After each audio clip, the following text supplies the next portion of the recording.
sharafeed oo marka wilaa aad dhimanayso ku daba soconaya واو أنا حتى شرف يتاي وحين حيتينا أبو شرف وين بحتى أنا يتاي عاوين runtii wallahi dad badan oo aan waqti badan iseen حق الدقالة يدك ورا dhaqaalaha maalmo daasin حق الدقالة sharaf iyo dhaqaale isma raacaan inta dadka markaan u sheego way qoslaan ilaa wadnuhu qordi waxay nagu ka soo dhigtay ilaa Soomaaliya waxa loogu talagalay inuu wixii ka soo haray horta eeg dad baa Soomaaliya waxa aaminsan ma taqaanaa qofka hadii bilad la siiyo in weligii uu lacag gaari dawladda ku leeyahay lacagtaas horta oo ay iska soconayso continue ma taasi ma jirto oo xitaa waxyaabaha aan dhici karin waxa kamid ah qofkan ilaa waa shahaado sharafeed sharaf meesha waday soo gasho lacag way ka baxaan marka taas ay ka badan okay ما شاء الله هاشم دعالة وإن ذلك كنول ورير مصدر وإنك كلي الصومالي أي بلد بلد قدوس أنا قاعد منزلي وهذا ما تصدق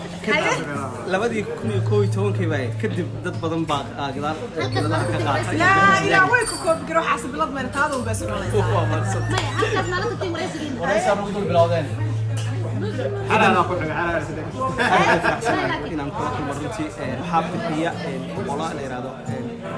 cabinet office لا وحيكون ديفان accommodation dadka la shaqeynayso hadii ay arkaan qof shaqadaas ka soo baxay ama u qalma waxay soo qoraan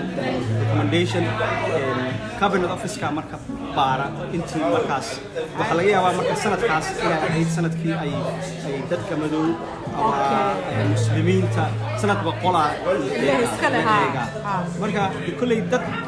badankooda kama fiicni waan ka nasiib badanahay oo dadkii ila shaqeynayay baa waxay karteen inaan waliba isdhexgalka bulshada Soomaali badan baa waaga soo degtay Leicester oo ka timid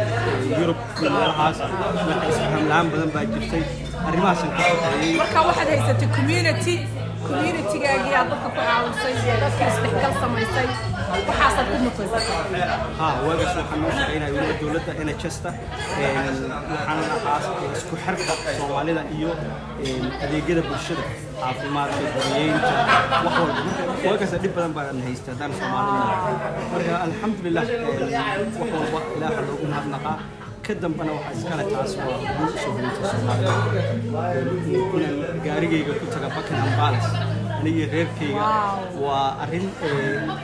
madaxweynayaasha oo ay sameyn karaan iyo qorada marka dadka badankooda markii lagu yiri bilad baa lagu sareeyay ku ogaatay inta lagu soo diray warqad baa soo dhacaysa oo prime minister oo tan ku soo diray oo isaga ku saxiixay marka aniga prime minister ku waxaan la xiriirsiyan oo leeyahay cabinet office ka prime minister wuxuu soo sheegay inaad boqorada loo gudbiyay in lagu siin doono biladaas raalli ma ka tahay markii hore waxaan u qaatay dad igu ciyaaraya marka number baa meesha ku yaala oo hadaad information u baahan numberka markaan waxay su'aasha ugu horeysay weydiiyay ma igu ciyaaraysan mise wax ku noolaatay dawladii baa tii markaas yiraahdeen numberkan garaaco fiiri qorada dawladda Google ka xitaa ka marka kadib waxay yiraahdeen haddaan aqbalka bacdi waxa lagu soo qorayaa journalka gaaseedka dawladda oo sanadkiiba laba mar baa xisaab boqorada marna waa marka June sabtiga labaad oo June marna waa sanadka dhamaantiisa December anigu marka waxaan ahaa June 2011 kulay waxa ahayd arrin aad u muhiim markaasaad magaalo soo qaadateen oo idinki yimi dabactawati farta laga saaray taas kaliya tamay waxa lagaas inta la siinayo bilado hodan waa hoolka fadhiya kaliya qasarka intuu leeyahay ku sheegay waxa lagu waatin kareyn karaa boqol bas oo dabal deker meeshan iska daa qasriga intiisa intii anaga markaas reception waa meesha banquetka ay ku sameeyso kula dadka ay kula madaxweynayaasha iyo dadka halkaasna waxaa joogay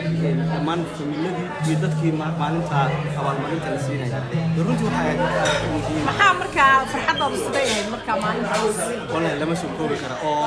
ilaa iyo iminka markaan dadka u sheego inta badan dadku waxay arkaan seer oo laga hormariyo magaca annaga laakiin saddexda xaraf waa laga daba mariyaa MBE ha ahaado OBE ha ahaado MBE waa member of British Empire OBE waa officer CBE baa jira waa commander iyo seer Mo Faarax oo kale marka waa jarajarada marka adigu hadda waxay haysataa seerkii ma yani waxaan haystaa MBE baa laakiin waa dadkii ugu horreeyay oo Soomaaliya oo la guddoonsiiyo marka eeg biladii hadda biladii waad haysataa waad biladaysan tahay saasaad ku biladaysan tahay for life waaye maaha wax laga qaadayo ama maxay markaa biladaasi maxay faa'iido ku soo haysay waxay ii soo haysaa faa'iido sharafeed haddan u qoro sida dawladda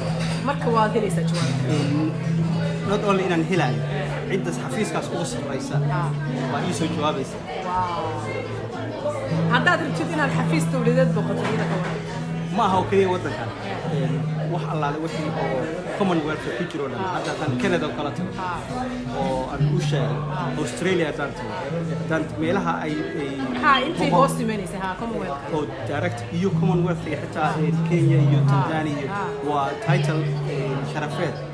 oo marka wilaa aad dhimanayso waa ku daba soconaya waaw anay xataa sharaf ay tahay waxay ahayd maxay tahay inaan adoo sharaf weyn bay xataa aniga ii tahay caawo inaan kula kulmo runtii wallaahi dad badan oo aan waqti badan isay xagga dhaqaalaha iyada ka waran dhaqaalaha biladaasi maxaa xagga dhaqaalaha sharaf iyo dhaqaale isma raacaan inta badan dadka markaan u sheego way qoslaan ilaa wardu waxay nagu kaa soo dhiibtay ilaa Soomaaliya waxa loogu talagalay wixii ka soo haray horta eeg dad baa Soomaaliya waxa aaminsan ma taqaanaa qofka haddii bilad la siiyo in weligii uu lacag gaari dawladda ku leeyahay lacagtaasi horta oo ay iska soconayso continue taasi ma jirto oo xitaa waxyaabaha aan dhici karin waxa ka mid ah qofkan ilaa waa shahaado sharafeed sharaf meesha haday soo gasho lacag way ka baxaan marka taasa way ka badan okay ما شاء الله والله برشو حكت أنا هو برشو شو سوبر بارك وحنا سو مري ترياني دتك جامعة سومالي كذي كتب ترياني كل ما جامعة أنا مركا من ديران سو مري إلا أما يربط قوة تكتب كل أدبانو يرى لكن ليش تجتوا حي ترياني عن فوقا يسوي كذا مركا ونقول فوقا تماش هو يسراشن كي إلا هذا سفر فوقا والله بالله كوبي سكاش كانوا ما شاء الله حمد يا كلهم فرحتنا هاي كل الدكتور ضمن باين الدعوة يا إلا شو